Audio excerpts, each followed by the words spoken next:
Sudah itu saya melakukan komunikasi juga dengan orang-orangnya Caimin dah. Karena saya katakan, saya kan tidak calon lewat PKB, kenapa saya harus menyelesaikan dengan PKB? Nanti malah orang Golkar menganggap saya calon PKB gitu. Nah, oleh sebab itu saya menemui orang-orang yang dianggap berpengaruh terhadap Caimin. Indonesia sejak dulu kala tetap dipuja-puja bangsa. Tapi di NU itu memang banyak guyonan, Bang Kar. Saya menganggap ini guyon-guyon aja gitu. Dia tanya juga, apa tuh yang dikerjakan Mahfud?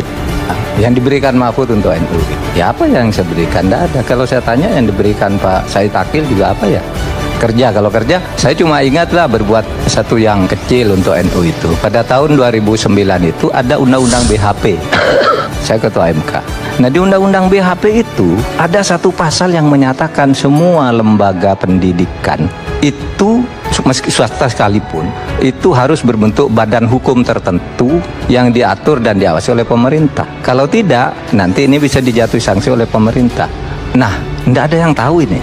Yang menggugat undang-undang ini adalah perguruan tinggi yang merasa tidak mampu atau dianaktirikan oleh undang-undang BHP itu.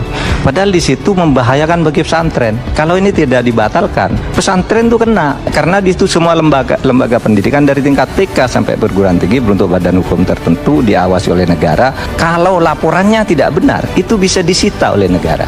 Nah, saya katakan, loh, ini bisa membubarkan pesantren nih.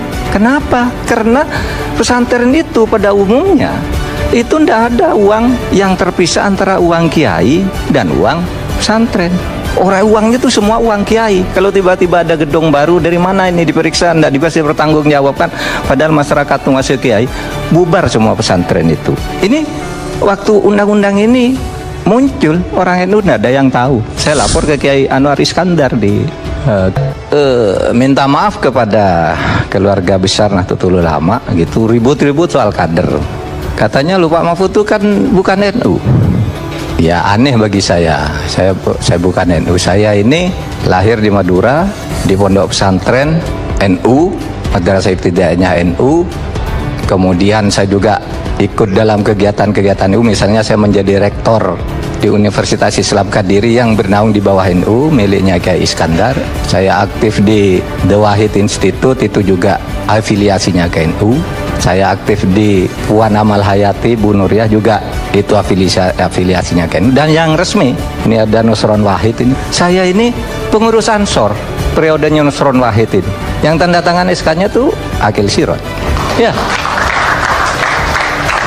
Ini ada Pak Nusron Wahid. Saya juga sampai hari ini adalah pengurus ISNU, Ketua Dewan Kehormatan ISNU, yang melantik Pak Akil Sirot. Dan Pak Akil Sirot itu dulu sering menyebut saya sebagai kader. Waktu ada kasus seorang menteri itu terlibat kasus Duren, saya ada di Mekah. Pagi-pagi subuh Akil Sirot itu telepon, Pak Mahfud, tolong sebagai sesama kader NU, tolong ini diselamatkan. Nanti NU rusak nih kalau kena. Begitu ada kasus politik begini lalu bilang bukan kader.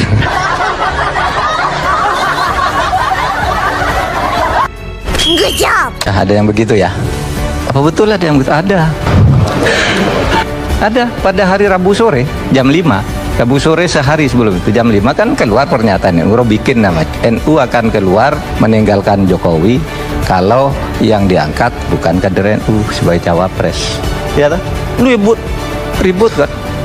Dari seluruh Indonesia ribut, langsung muncul itu tidak benar, NU bukan politik dan macam-macam. Lalu dibantah, itu tidak ada pernyataan itu. Padahal pernyataan itu ada. Robikin yang nyatakan, dan yang menyuruh itu Kiai Ma'ruf Amin. Bagaimana saya tahu Kiai Ma'ruf Amin? Muhaimin yang bilang ke saya.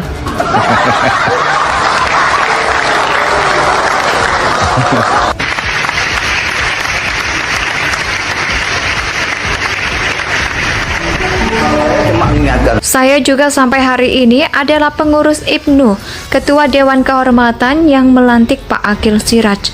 Dan Pak Akil Siraj dulu juga sering menyebut saya sebagai kader waktu Anda kasus seorang menteri itu terlibat kasus. Kediri.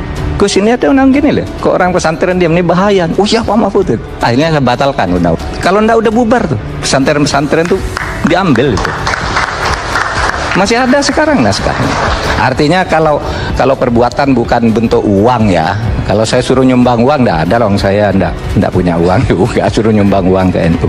Itu ada yang cari lah. Di NU kan banyak yang cari uang begitu. Nah begini, saudara, saya ketemu Pak Akil Sirot pada hari Rabu. Saya bilang, Pak Akil, itu NU mengeluarkan surat pernyataan gitu, harus kader 4 orang. Oke, saya tidak keberatan.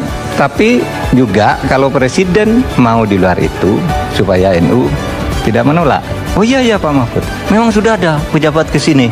Dia nyebut seorang pejabat sangat penting. Ini calon-calonnya yang dari NU sekian orang. Ini nyebut nih Pak Akil. Ini nggak bisa, ini koruptor. Nyebut nama orang NU ini koruptor. Yang tidak korupsi itu hanya saya dan Pak Mahfud, kata Pak Akil Sirot dari nama-nama itu. Ini disebut semua tuh. Ini Pak Akil Sirot itu gimana? Nyebut-nyebut saya bukan kader dan sebagainya. Nah sementara apa juga haknya, saya bilang, misalnya NU itu mengancam-ngancam kalau bukan kader NU akan tidur, NU akan meninggalkan pemerintah. Ya, lalu saya diberitahu Pak Mahfud, sekarang pilihan sudah mengerucut ke Bapak, harap bersiap-siap. Nanti pada saatnya akan diumumkan. Oke. Syarat-syarat yang diperlukan segera mulai disiapkan, tidak harus lengkap, yang penting ada dulu. Itu tanggal 1 tengah malam ya, jam 23 lah di Widya Chandra. Ya saya sambil menyiapkan, tetapi itu belum final juga karena saya diberitahu ya semua sudah beres, cuma satu yang perlu diratakan. Tidak berhasil juga tidak apa-apa, tapi usahakan Pak Mahfud bagaimana komunikasi dengan PKB dilakukan. Sesudah itu saya melakukan komunikasi juga dengan orang-orangnya Caimin dah, karena saya katakan saya kan tidak calon lewat PKB, kenapa saya harus menyelesaikan dengan PKB? Nanti malah orang Golkar menganggap saya calon PKB gitu. Nah oleh sebab itu saya menemui orang-orang yang dianggap berpengaruh terhadap Caimin. Saya ada di Mekah. Pagi-pagi subuh, Pak Akil Sirot itu nelpon. Begitu ada kasus politik. Saja bahwa di NU itu ada khitoh Nahdlatul Ulama namanya, bahwa NU secara organisatoris tidak ada kaitannya dengan partai politik dan tidak berurusan dengan partai politik praktis. Jadi harus mundur. Ya, kan mundur. Kalau tidak kan nanti kalau Islam di bawah presiden.